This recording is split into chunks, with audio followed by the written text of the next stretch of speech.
All right, welcome to another episode of Talking Shop. I've got my buddy Isaiah Douglas, who is an advisor here in town. We were both out in St. Louis last week. Yeah, last week for the XY Planning Network Conference, XYPN Live. So I thought I'd have Isaiah swing by. We can give a quick summary of what we like, kind of talk about it, and then dive into some other things. So Isaiah, first, thanks for joining me. Absolutely. We'll let you plug your business at the end, but real quick, what did you think of XYPN Live out in St. Louis? Yeah, so XYPN Live was an awesome event from the standpoint of I came from the Wirehouse world, as we've talked about, and been to a couple of different conferences. There, and from the standpoint of what's the focal point, it's not parading like, hey, look at how much business someone did. It's how can you improve your business and take care of people better. And that was the focus of all the different speakers that were there, and to me that was impactful. And not only that, if you think about the exhibit hall, and for those of you who don't know, usually at a financial conference, the exhibit hall is filled with products. Mutual fund companies that want to get to your clients because they want to make money. Our exhibit hall was basically technology and services to help us run our firms better, which is pretty refreshing. So they're not out here trying to get our clients money, they're trying to help us do better for our clients, which ties into what you were saying. Yeah, absolutely. And then the cool thing about XYPN, and I'm a huge advocate, and just going to XYPN Live has made me want to talk about the organization more. But I do have a study group that I interact with every week, so I get to meet them in person for the first time, which that was enjoyable to make that connection and build that relationship more. Nice. Yeah, I've tried a couple study groups through XY, and it just unfortunately wasn't a good fit. I know they're great, I didn't have any luck with it. Ours always dissolved. Not a bad thing on XY, it's not their fault, just kind of the connection. So what's the one highlight or the one most memorable part of the conference for you? The highlight was the discussion from Dr. Dunn, and I'm going to forget her first name, but it was kind of the 5 keys in talking about like happiness and money. And I've used that in conversations, I think 3 times even since the conference with folks, just explaining kind of that. I've always heard the $75,000 threshold and how happiness doesn't really grow from there, but the whole experience over material items, I think our generation gets that a little bit more than baby boomers who wanted to have the big house in the suburbs. We are looking more at experiences like taking trips or going to events, concerts, stuff like that, where you can build those memories together, and that's kind of how we spend our discretionary money more so than buying the 6-bedroom house out in the burbs. I'll link to her book. I've actually heard her speak before, so I skipped out on that conference or that session so I can prepare for my roundtable. So I didn't want to miss it, but since I heard it before, I figured it's probably common presentation, so I was okay missing it. But I'll link to the book, so if anybody's out there, I think it's Money, Happiness, or something like that is the title. I've heard nothing but good things about her.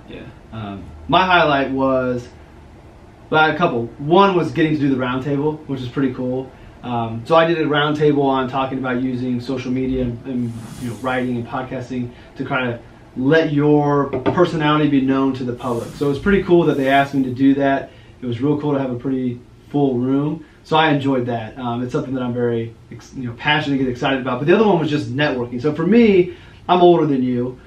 Mentally, I think I'm the same age as you, but I'm older than you. I've been to enough conferences, and really, it's kind of like investment books and planning books. Pretty much everything's been written. You're not going to read something new. Maybe it's a different angle, or it registers different than the past. But a lot of times, like the breakout sessions and the general sessions, I've heard it before. So I don't get as much out of it as I would have newer to the industry. For me, it's really about networking and meeting people. So I've been in the XY Planning Network for a few years, so I've made some connections with some people that are across the country. So getting to see them in person and talk was a lot of fun. And I had an impromptu dinner with another advisor that in itself was worth a trip to St. Louis. Like talking to everybody else was great too, but I was on my way to the elevator to go get some carry out, to go back and do some work. He was on the way as well. So we walked over together, and I just decided to stay. We talked for like 2 hours. Talked about where our businesses were, where we wanted to go. He's got a book coming out.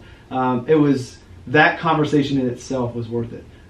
So those were my highlights: was the people, and then getting to present. That was cool. So just so you all know, the roundtable was awesome, and it was standing room only. I tried to get there early, and I still had to stand for most of it, but it was good. Did you go to the? We'll skip that. Did you go to the ending party at the Children's Museum? Yeah. So the ending kickoff party was at City Museum, I think it's called, and it's a children's museum, but they shut it down for the adults. And I did not leave the eating area, not because I was pigging out, but I was just having conversations and totally missed it But I guess there's like a 10-foot slide and a Ferris wheel up top. Looked like it was awesome. Yeah, so I didn't find the rooftop access till like half an hour before it closed. Okay. But it was really neat when you get up there. Nice. Definitely a cool view of the city. So let's take this conversation about XYPN, which for those of you who don't know is a network of advisors. I think we're like 750 strong now. Yep. Of advisors that focus part, if not all, of their business on the young professional. So that's where the XY comes in. To be a member or be on the website, you need to be a CFP, you've got to be fee only, you have to offer a subscription model. So both Isaiah and I fit that bill. So if you didn't know that, that's what the group is. What is it about the young professional market, if you will, that kind of brought you to want to focus on that? So why, I guess another way to say is, what made you want to work with young professionals? Because our industry is pretty much all about the older client, because that's where the assets are and that's how you make money. You are early in your career, and as we're talking about in a minute, you've just started your own firm, and you're focusing more on younger clients. Why is that? Yeah, so even before XY, and just so you'll know, the other thing, or the joke within XY is you have to have a niche, and they make that joke often about having a niche, and that's kind of that initial dialogue a lot of times is when you meet someone new, like, oh, you know, where are you from? What's your firm doing? Oh, what's your niche? And so for me, even when I was in the wirehouse, I dedicated myself to having a niche, and that was within dentistry, and that's moved now to dentistry and veterinarians. And from that, I've made a lot of great connections with younger doctors that don't fit the I have tons of assets and I'm already successful, now manage my assets, where they need planning on student loans, they're getting married, they want to buy a business and maybe don't have the skill set or know who to ask or how to build those partnerships. And so I really dedicated myself for the last 3.5, 4 years of building centers of influence and good relationships within those industries to help guide those people to have really successful businesses, and then also be there to say, you know, if you need help with the financial planning process and want that advice and guidance, you know, I want to be that person, or help point them in the right direction of how to choose that individual. And my guess is they're going to remember you taking the time and specializing in working with them when no other advisor would. So when they do have those big asset values that people want to work with them, they're already with you. You took the time to work with them beforehand. You helped them get to that level. So they're probably going to be pretty loyal, assuming you do a good job. Yeah, but you wouldn't be on my show if I didn't think you would. So yeah, absolutely. Yeah, and that's it, because with a lot of industries, it's very tight-knit. So if you do things the right way, your brand will kind of grow itself.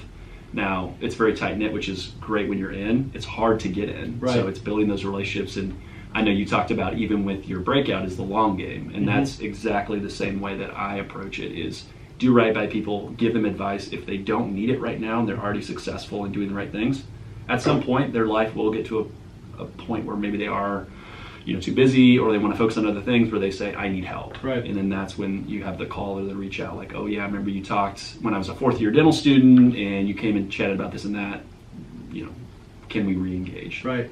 Have I had those conversations yet? No, but I've had the point where people are finally starting to say, oh yeah, I remember you, or I've heard your name from so-and-so, and we've never really even talked business before, and that's pretty powerful. That feels good. That's a good feeling. Yeah. Same. Now, I don't have a niche, so I go against everything. I'm on the advisory board for another year for XYPN, and I don't have a niche. I just haven't found one that I'm passionate about. So I joke and say my niche is people that I like. Like, I want to work with people that I like. I don't care what you do. And I think that as more time goes on, maybe a niche will just naturally develop, but I'm not ready to choose one. But I same thing, a group of people that I identify with, I know the struggles they're going through, the things they need to plan for. Most advisors aren't going to want to work with them, or if they do, they're going to charge them a ridiculous amount. So I saw it as an opportunity to help people. And I'm a business owner now, so also thinking of longevity, I mentioned to you, the loyalty, my hope is the same thing. I'm working with these young professionals. It's extremely exciting to sit down with a young couple, basically blank canvas, draw out their plan, and being in the business 14 years, I can kind of take a step back and look down the road, and I can see where they're heading. And to me, it's exciting to know that I get to make my imprint on helping them get there. I love working with my older clients, my retirees, but it's a different dynamic, because by the time they find me, for the most part, their destiny has been written as far as accumulating and planning. My job is just to make sure we do a good job income planning, we grow their investments properly, we make smart decisions in retirement. So a very, very important responsibility, and one that I enjoy, but it's a different relationship for my younger clients. For my younger clients, it's almost like their plan becomes my baby, and I get to nurture it and help them along the way, which is pretty fun. So we were talking beforehand, and you said you launched basically August. Yeah. You launched July, but let everybody know in August. How are things going so far in the first few months? And not from I know you're doing well because you're not asking me to join my firm or you're not looking for help. But how are things going as far as enjoying being your own boss and running your own business and doing things the way you want to do things? How's that all going? Yeah, no, it's been refreshing and fantastic from the standpoint of just being able to structure the business and have that kind of standard of care. Mm-hmm. So within my niches, they talk about the standard of care with their patients, and now I can implement the same way from a financial planning process and use the tools and technology that makes sense for them.